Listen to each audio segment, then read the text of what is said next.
ఓం శ్రీ గురుభ్యో నమః. శ్రీ భాగవత కృష్ణదేశికేంద్రుల వారి శుద్ధ నిర్గుణ తత్వ కందార్థములు. గురుని లక్షణమును తెలియజేయుచున్నారు.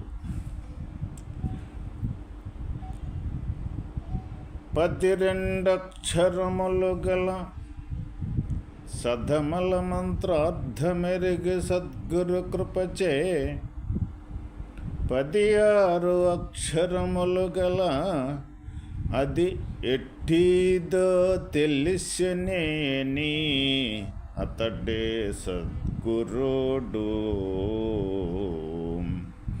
ఇవి రెండరుగా అతడేటి గురుడు. మొదటిది పరిపూర్ణమును దెల్పు నెరుకను. మొదటిది పరిపూర్ణమును దెల్పు నెరుకను. తదనంతర బుద్ధి బోధను జయునివి తెలిసి అతడే సద్గురుడు. ఈడెండెరుగా నతడేడి గురుడు. నాయనా శిష్య, సద్గురు కటాక్షము వలన 12 అక్షరములు గల ద్వాదశాక్షరి ఉత్తది బట్టబయలు ఏమీ లేదు అనే మహామంత్రమును, సద్గురు కటాక్షము చేదాని ఎనికి నెరిగి 16 అక్షరములు గల షోడశాక్షరి మూలము లేని గుర్తెరుగ శరీరము ఏమీ లేదు అనడే మంత్రము యొక్క లేమిని ఎరిగినవాడే సద్గురువు. ఈ 2 యొక్క యునికిలేమిని తెలుసుకున్నట్లయితే తానే లేకపోవును. పిదప గురుడెక్కడుండును? ఇందు మొదటిదైన ద్వాదశాక్షరి మహామంత్రము స్వతసిద్ధమై సర్వత్రా సంపూర్ణముగా నిండియుండిన అచల పరిపూర్ణ బ్రహ్మము యొక్క నిజస్థితిని తెలుపును. రెండవది యొక్క షోడశాక్షరి మహామంత్రము మూలము లేకయే నామరూప నటనలుగా తోచుచుండిన ఎరుక యొక్క లేమిని తెలుపును. ఈ 2 వివరములను చక్కగా తెలిసిన వాడే గురుడు. ఓ శిష్యుడా, సద్గురు కటాక్షము వలన 12 అక్షరములు గల ద్వాదశాక్షరి ఉత్తది బట్టబయలు ఏమీ లేదు అనే మహామంత్రమును, సద్గురు కటాక్షము చేదాని ఎనికి నెరిగి 16 అక్షరములు గల షోడశాక్షరి మూలము లేని గుర్తెరిగే శరీరము ఏమీ లేదు అనేది మంత్రము యొక్క లేమిని నెరిగిన వాడే సద్గురువు. ఇక్కడ సద్గురువు అంటే గురుని లక్షణమును అనకే వివరించుచున్నాడు. ఇక్కడ సద్గురువు ఎవరు అంటే ఏదైతే 12 అక్షరములు గల అంటే 12 అక్షరాలు అంటే 12 అక్షరాలు అన్నమాట. ఈ 12 అక్షరములు గల మంత్రం ఉత్తది బట్టబయలు ఏమీ లేదు అనేదే మహామంత్రము. అది సద్గురువు వలన అంటే ఆ మంత్రము యొక్క అర్థాన్ని ప్రతి ఒక్క మంత్రానికి అర్థము, ఆ అర్థము యొక్క ముందు అక్షరములు, ఆ అక్షరముల తర్వాత పదము, పదము తర్వాత ఆ పదానికి అర్థము, ఆ అర్థం తర్వాత ఆ సారము, ఆ మంత్రము యొక్క సారము. ఇట్లా ఒక పదానికి సంబంధించి ఆ మంత్రం యొక్క ఆ పదము యొక్క అర్థాన్ని కానీ, ముందు అక్షరాలు కానీ, తర్వాత అక్షరాలు కలిసిన పదం కానీ, ఆ పదానికి సంబంధించిన అర్థం కానీ, ఆ అర్థం తర్వాత దాని యొక్క సారం, ఈ విధంగా ఒక మంత్రానికి దానికి సంబంధించిన సారం అనేది ఏదైతే ఉందో అది సంపూర్ణంగా తన సారాన్ని, అంటే మంత్రం యొక్క సారం తద్రూపం, మంత్రమే తను, తనే మంత్రం, తద్రూపమైన యొక్క స్వరూపమే రూపమైతే ఉన్నదో ఆ రూపకమే ఇక్కడ సద్గురువు అంటే. ఇక్కడ మరి ఏమీ లేని ఉత్తబట్టబయలు అనే మహామంత్రము ద్వాదశాక్షరి అంటే 12 అక్షరములు గల మహామంత్రము ద్వాదశాక్షరి. ఉత్తది బట్టబయలు అంటే ఏమీ లేని ఉత్తబట్టబయలు. మనం ఈ మొదట నుంచి ఈ శుద్ధ నిర్గుణ తత్వకందార్థముల యందు ఏమీ లేని ఉత్తబట్టబయలు పోతే ఈ గుర్తెరిగే ఎరుక యొక్క లక్షణము, ఈ రెండింటి గురించే మనకి అనేక కోణాలలో, అనేక ఉపమానాలలో మనకి ఈ గ్రంథం అనేది నడుస్తూ ఉన్నదన్నమాట. అసలు మరి ఏమీ లేని ఉత్తబట్టబయలు అనేది, ఈ మహామంత్రం అనేది సద్గురు కటాక్షము చేదాని ఉనికిని ఎరింగి, ఆ లేమి యొక్క ఉనికిని ఎరింగి ఆ స్థితిలో నిలబడగలిగిన వారే ఇక్కడ సద్గురువు అంటే. మరి ఏమీ లేని దాన్ని ఎరిగేదట్లా? ఎరుగుతాము అంటే ఇక్కడ గుర్తెరిగితేనే ఏమీ లేనిది అనుకోని, అసలు ఏమీ లేదు అని చెప్తూ ఉన్నారు ఇక్కడ. మరి ఏమీ లేని దాన్ని ఏ విధంగా గుర్తెరగాలి? అది సాధ్యమేనా? మరి గుర్తెరిగే కాడకు వచ్చేటప్పటికి గుర్తెరిగేది గుర్తెరగబడేది రెండవుతున్నాయి ఇక్కడ. మరి ఏమీ లేని ఉత్తబట్టబయలు ఎవరు గుర్తెరగాలి? ఇటు గుర్తెరుగుతాము అంటే ఇక్కడ ఈ ఎరుక అనేది అస్సలు లేనే లేదు అని చెప్తూ ఉన్నారన్నమాట. మరి ఎట్లా, ఏ పద్ధతిలో గుర్తెరగాలి?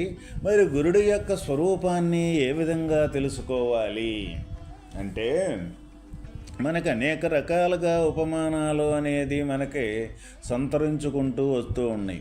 ఇప్పుడు ఏమీ లేదు అంటే మనకి ఒక బెల్లము యొక్క ఒక ఆకారము మనకి నోట్లో కానీ వేసుకున్నట్లయితే ఆ బెల్లములో తీపి అనేది ఉందన్నమాట. ఆ తీపి అనేది ఏ విధంగా, తీపి మనకి కంటికి కనపడదు. మరి కంటికి కనపడనంత మాత్రాన ఆ బెల్లంలో తీపి లేదని మనం ఎవరమైనా చెబుతామా? చెప్పలేము. ఆ బెల్లంలో తీపి ఉంది. మరి తీపి, ఈ కనపడే ఆకారం, ఈ రెండు కూడా బెల్లం, ఈ రెండు ఏకమయ్యే ఉండయి అన్నమాట. మరి ఆ తీపి కనపడనంత మాత్రానే కంటికి అది మటుకు లేదంటానికి లేదు.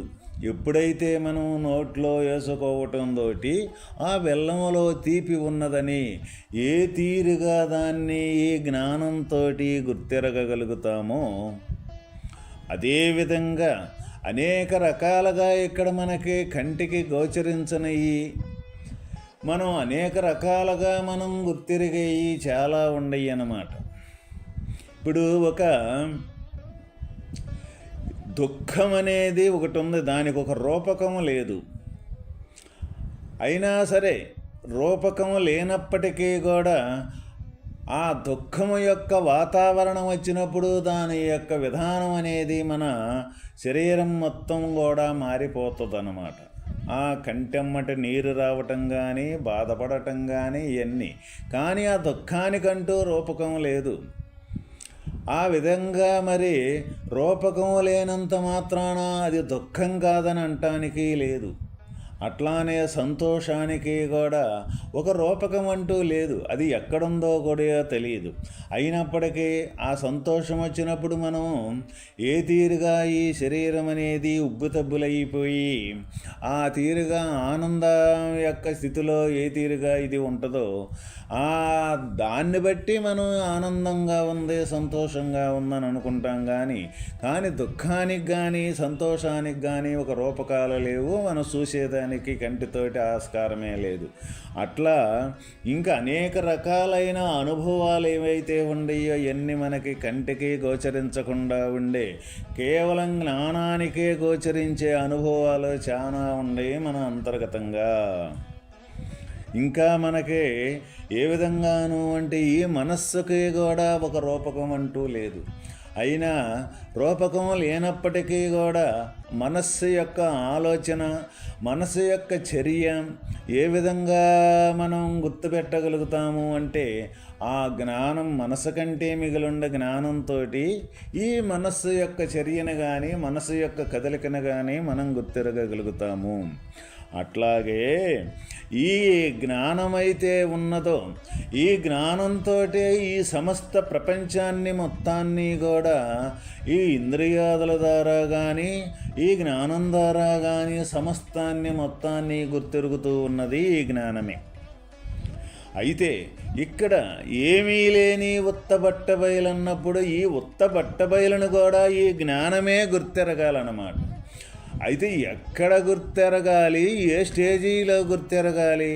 ముందు నువ్వు శుద్ధ నిర్గుణ అంటే ఎటువంటి వికారం అంటూ లేకుండా నువ్వు శుద్ధ జ్ఞానం ఎవరైతే అవ్వగలుగుతారో, శుద్ధ మనస్సు ఎవరైతే అవ్వగలుగుతారో అప్పుడు అటువంటి సూక్ష్మమైన జ్ఞానంతో ఇక్కడ ఇంద్రియములతోటి పరిగెత్తే జ్ఞానము ఏదైతే ఉందో అది స్థూలాన్ని గుర్తించే జ్ఞానం. ఇక్కడ సూక్ష్మాన్ని గుర్తించే జ్ఞానం ఏ విధంగా ఉంటుందంటే ఈ జ్ఞానం కూడా సూక్ష్మ రూపకం అయిపోతుంది అన్నమాట. ఇక్కడ సూక్ష్మ రూపకం అయిపోతుంది అంటే మనం ఎట్లా దాన్ని వర్ణించుకోవాలి? ఇప్పుడు మనకి ఒక పువ్వు అనేది, చెట్టుకి ఒక పువ్వు అనేది పూస్తూ ఉంటుంది. ఆ చెట్టుకు పువ్వు అనేది పూసేటప్పుడు పుయ్యక ముందు ఆ పువ్వు ఎక్కడుందో మనకు తెలియదు. కానీ అది క్రమేపీ చిన్న మొగ్గగా తయారయ్యి పెద్ద పుష్పం వచ్చేదలకే మనకు తెలుసుద్ది. కానీ ఆ సూక్ష్మంగా ఉండే మొగ్గ కాడి నుంచే మనకు కనపడుద్ది. కానీ ఆ మొగ్గ కంటే కూడా దాని అంకురం అనేది ఆ కొమ్మలో ఆ పువ్వుకు సంబంధించిన అంకురం ఏదైతే ఉన్నదో ఆ అంకురమే దాని బీజం అన్నమాట. ఆ విధంగా ఈ మనస్సు కూడా ఈ జ్ఞానం కూడా అటువంటి అంకురంగా ఉండే యొక్క సూక్ష్మ జ్ఞానం ఎవరికైతే తయారవుద్దో, ఎవరికి తయారవుద్ది? ఈ బయట ప్రపంచం నామారూపక్రియలు సంబంధించినవి ఏవి కూడా నిజము కాదు. ఇది ఈ అప్పుడప్పుడు కనపడి వెంటనే మళ్ళీ మటుమాయమైపోయేయి కాయి. అందువల్ల ఈ నిజం కాదు అని దృఢపరుచుకొని తన మనస్సు కాడకే తను వచ్చి తన స్థితికి జ్ఞానం కాడ ఎవరైతే నిలబడగలుగుతారో ఆ జ్ఞానంతో సమస్త కార్యకలాపాలు ఎవరైతే చేయగలుగుతారో అప్పుడు ఉండేది జ్ఞానం ఒక్కటే ఉంటుంది. అప్పుడు నామం కానీ రూపకం కానీ క్రియ కానీ చూసే వాళ్ళకి చేసినట్టే ఉంటుంది. కానీ తనకు కానీ ఎప్పుడు కూడా జ్ఞానంగానే తను నిలబడగలుగుతాడు. అటువంటి జ్ఞానంగా నిలబడి అటువంటి సూక్ష్మరూపమైన జ్ఞానం తనకు తయారైన ఏ సాధకుడైతే ఉంటాడో ఆ సాధకుడికి ఇటువంటి ఏమీ లేని ఉత్తబట్టబయలు యొక్క యునికిని గురుడు సూచన ఇయ్యటంతో ఆ సూచనని అందుకునే యొక్క సమర్థత ఆ శిష్యుడికి తయారవుద్దన్నమాట. అందాక మట్టికి మనం ఒకవేళ చెప్పుకున్నప్పటికీ కూడా అది మనకి గోచరమయ్యేది కాదు, తెలిసేది కాదు. ఎన్నిసార్లు ఎన్ని గ్రంథాల్లో అనేక రకాల ఈ మంత్రాలు మహామంత్రాలు కానీ అనేక రకాల మంత్రాలు ఎన్నో ఉండయి ఈ గ్రంథాల్లో. కానీ అది గురుడు ద్వారానే ఆ మంత్రాన్ని మనకి ఇచ్చినప్పుడు ఆ గురుడు ద్వారానే మనకు చెప్పినప్పుడు దాని యొక్క సారాంశం అనేది అప్పుడు గ్రహించగలుగుతాడు ఈ సాధకుడు, ఈ శిష్యుడు. కాబట్టి ఏమీ లేని ఉత్తబట్టబయలు యొక్క స్థితిని ఎవరైతే దాని యొక్క ఉనికిని గుర్తెరగగలుగుతారో వాళ్ళే ఇక్కడ సద్గురువులు. గురుని లక్షణము. ఇంకా రెండవది, ఇక ఉరికినెరిగి 16 అక్షరములు 16 అక్షరములు గల షోడశాక్షరి మూలము లేని గుర్తిరిగే శరీరము ఏమీ లేదు అనేది మంత్రము. అంటే ఏదైతే 16 అక్షరములు గల ఒక మంత్రం ఏదైతే ఉన్నదో ఆ మహామంత్రాన్ని, దాని యొక్క అర్థం ఏంటిదంటే ఈ గుర్తిరిగే శరీరం అనేది ఏమీ లేదు అనేది ఆ మంత్రం యొక్క అర్థం. మరి ఇది ఏమీ లేదు అని అనుకున్నంత మాత్రానే మనకు లేకుండా పోతుందా? మనం నిద్రలేసింది మొదలు ఈ శరీరాన్ని ఏమీ లేకుండా, మనం శరీరాన్ని లేకుండా జ్ఞానం అయ్యే మనం ఉండగలుగుతూ ఉన్నామా? అటువంటి జ్ఞానమై మనం ఉండగలిగినప్పుడు ఈ శరీరం అనేది లేకుండా పోతుంది. ఈ కొత్త శరీరమేమీ లేదు మనం 100 సార్లు 1000 సార్లు అనుకున్నంత మాత్రాన ఈ శరీరం అనేది లేకుండా పోనే పోదు. అది నోటితోటో మనసుతోటో అనుకుంటే పోయేది కాదు. ఈ శరీరానికి అంతర్గతంగా సూక్ష్మరూపకంగా ఉండే జ్ఞానస్వరూపమైతే అప్పుడు శరీరం లేకుండా పోతుందన్నమాట. ఎవరికి లేకుండా పోతుంది? తన అనుభవములో లేకుండా పోతుంది.